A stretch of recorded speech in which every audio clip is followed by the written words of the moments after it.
Добар ден, ученици. Јас сум доктор Жана Чинговска, наставник по стручни предмети во Средно медицинско училиште на град Скопје, доктор Панче Караѓозов. За денеска, заедно со колешката забен техничар Весна Игњатовиќ, подготвивме содржина од предметот фиксна протетика, кој го изучуваат учениците во втора година во профилот забен техничар. За денешната содржина предвидовме метод на изработка на кошулка со потопување на подвижно забно трупче во растопен восок. Тој е еден од 4 методи за изработка на кошулка, која е всушност прва фаза во изработката на вештачка забна коронка на класичен начин. Тој е најбрзиот метод за изработка на кошулка на забното трупче, но за да може истиот да се примени, треба да бидат исполнети одредени услови. И тоа задолжително да се користи работен модел со подвижни забни трупчиња, без оглед на кој начин истиот ќе биде добиен, дали ќе биде модел трейс систем, индекс систем или класичен начин со метални нееви колчиња. Вториот услов за користење на овој метод за моделација на кошулка е да се користи посебен електричен апарат со термостат за топење на восокот, како и специјален восок за работа. Овој метод на изработка на кошулка, впрочем, како и останатите, има своји предности и недостатоци. Предностите се во тоа што е тој најбрзиот метод за изработка на кошулка и кај овој метод постои интимен контакт на кошулката со забното трупче и тоа по целата негова површина. Недостатоците на овој метод се во тоа што за него е потребна посебна апаратура и восок за моделација, која можеби ја нема секоја заботехничка лабораторија, и тоа што кога ќе се добие кошулката, таа нема рамномерна дебелина, секогаш е подебела оклузално или инцизално, а потенка во пределот на гингивалниот трап, односно цервикално. Изработката на кошулката ќе анализираме по фази. Прва фаза е подготовка на апаратот за топење на восок. Во првата фаза треба кадичката на апаратот да се исполни со специјален восок за овој метод на работа.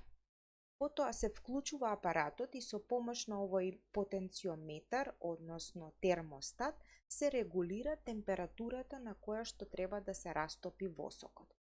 На третата слика веќе се гледа растопен восок кој е спремен за работа. Предностите на топењето на восокот во електричен апарат се следните. Имено восокот не се прегрева, се намалува процентот на негова контракција при ладење и стврднување. Со намалувањето на процентот на контракција на восокот кај овој начин на работа, се намалува можноста за деформација на кошулката и непрецизност на готовата вештачка забна коронка. Со помош на апаратот кој поседува термостат, восокот постојано се одржува растопен, што значително ја олеснува работата, посебно кога се работи за големи заботехнички лаборатории. Во втората фаза, после растопувањето на восокот во апаратот, треба да се подготви забното трупче за моделација на кошулката. Забното трупче задолжително треба да се изолира.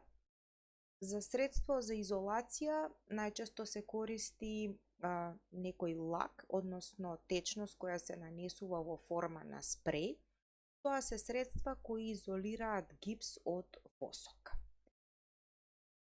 Во третата фаза од изработката на кошулката според овој метод, треба да се потопи забното трупче во кадичката со растопениот восок. На слика 4 и слика 5 се прикажани забни трупчиња кои се потопуваат во кадичката од апаратот за топење на восокот. Забното трупче се придржува или за металното колче, доколку го поседува, или пак се придржува за гипсениот дел од коренското продолжение. Тоа зависи од видот на работниот модел со подвижното забно трупче. Потоа се внесува и се потопува во растопениот восок, при што е превртено надолу со оклузалната површина, а нагоре со коренскиот дел или металното неево колче. Значи при потопувањето, прво во контакт со восокот доаѓа оклузалниот или инцизалниот дел од забното трупче, а потоа потопувањето оди во насока кон гингивалниот трап, односно кон цервикално. Се држи кратко време, неколку секунди во растопениот восок и потоа се вади од восокот и веднаш се превртува со оклузалната површина или инцизалниот рап нагоре. Што е карактеристично за ваквиот начин на нанесување на восок со потопување на забното трупче? Колку подолго време забното трупче се држи потопено во растопениот восок, толку подебела ќе биде кошулката, што значи дека ние можеме да ја контролираме нејзината дебелина со времето на потопување на забното трупче во растопениот восок. И втората карактеристика е заради дејството на земјината тежа, кога се вади трупчето од растопениот восок, течниот восок се слева кон оклузално или инцизално и затоа кошулката секогаш е најдебела во овој предел. Четврта фаза е одстранување на вишокот восок од забното трупче.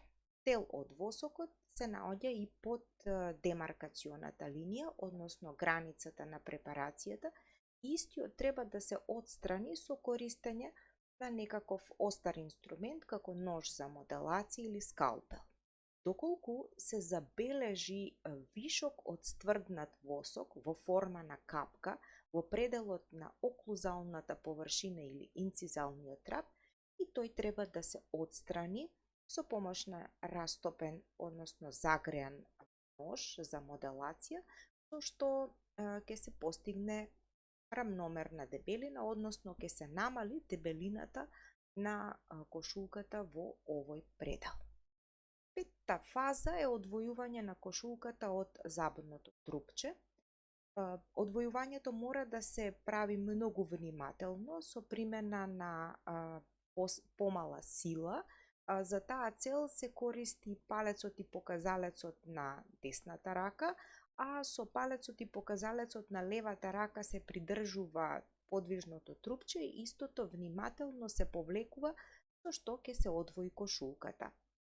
По одвојувањето се контролира внатрешната површина на кошулката, значи дали таа насекаде е изработена од восок и има интимен контакт, и исто така може да се провери нејзината дебелина, доколку поседуваме мерач за дебелина на коронки во восок.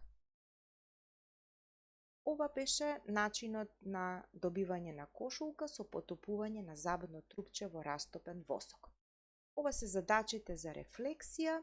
Се надевам дека сите ќе ги прочитате и ќе се обидете да дадете одговор на поставените прашања. Она што може би ќе ве заинтригира, тоа се овие чоколадни бомбици или колачиња. И имаме една задача за изведување во домашни услови, за да се разбере методот на изработка на кошулка, така да ќе се потрудите да направите колачи бомбици, на кои ќе им направите чоколадна глазура. Со чоколадната глазура можеби ќе го разберете овој метод и ќе можете да анализирате дебелина на чоколадната глазура, на нејзина покриеност и така натаму. Ви благодарам на вниманието.